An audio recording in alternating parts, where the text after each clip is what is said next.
থাকতে আসতে রাস্তায় যায় ছেলে মেয়ে নিয়ে, খাওয়ার নেই, যে মাঠে ধান টান লাগাবে সে পাতাগুলোও মারা গেছে পানিতে ডুবে। কালকে একটু রান্না করেছিলাম, তাই এক মুঠ মানে ওরা খাইলো, তাই আমি গেছিলাম ওই কাউন্সিলে, সে সময় তারপর আসি দেখতে তোলায় গেছে, সেনতে রান্না বাড়া নেই, খাওয়া দাওয়া নেই, ওরা সব রাস্তায় আছে।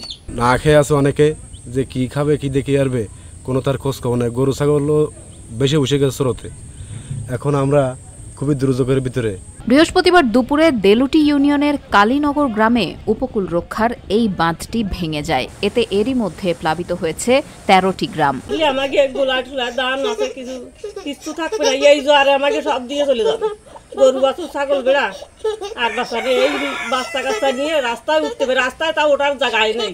এই পানিতে প্লাবিত হয়ে মাটির ঘরগুলো ভেঙে গেছে বেশিরভাগই। গরু ছাগল এবং মানুষের খাদ্যদ্রব্য যেমন ধান, ফসলের জমি, বিশেষ করে পাতা ফসলের জমি, বিশেষ করে যে আপনাদের এই যে ওই ফসল যেটা হবে সেই পাতাটা বেশি ক্ষতিগ্রস্ত হয়েছে।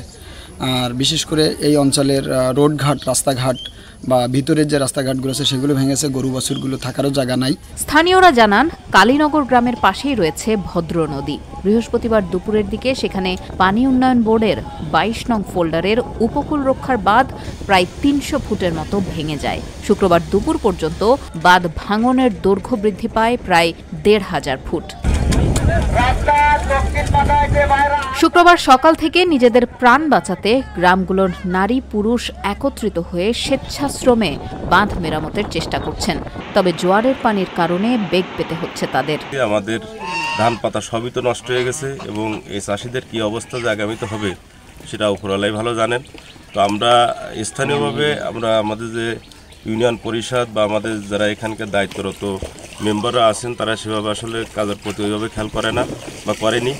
আমরা এই এলাকারই লোক, আমরা এলাকার থেকে এসে সকলে সেখানে মানে স্বেচ্ছায় শ্রম দিয়েই বাঁধটা নির্মাণ করার চেষ্টা করতেছি। এর আগে চলতি বছরের 27 মে ঘূর্ণিঝড় রিমালের প্রভাবের সৃষ্ট জলোচ্ছ্বাসের কারণে 22 নং ফোল্ডারের গোপীপাগলা গ্রামের বাঁধ ভেঙে এই 13টি গ্রাম প্লাবিত হয়েছিল। আমাদের এখানে টেকসই বেড়িবাঁধ না হলে আসলে আমাদের এটা প্রতিরোধ করা সম্ভব না। আর এখন এভাবেও কিছুদিন আগেও আমাদের এখানে বেড়িবাঁধ ভাঙছিল এবং প্রায় অত্র এলাকায় একটু পানির নিচে ছিল, যার কারণে অনেক ফসলের ক্ষতি হয়েছে। এবং এখনও যেটা ভাঙছে এই কারণে আমাদের ফসলের ক্ষতি হচ্ছে, যেমন মানুষের গরু, গলার ধান, পুকুরের মাছ এগুলো সব নষ্ট হয়ে গেছে। এক কথায় মানুষের মানে আর্থিকভাবে খুবই আমরা ক্ষতিগ্রস্ত। বেড়িবাঁধ টেকসই বাঁধ তারা বারবার চেষ্টা করছে দেওয়ার জন্য, আবার বারবার ভেঙে যাচ্ছে এবং সেই স্বল্প অর্থনৈতিক দিয়ে তারা যে জনগণের অর্থ উন্নয়নে মানে অর্থ দিয়ে নিজস্ব অর্থায়নে যেভাবে চেষ্টা করছে তাতে আদৌ তারা সম্ভব করতে পারছে না।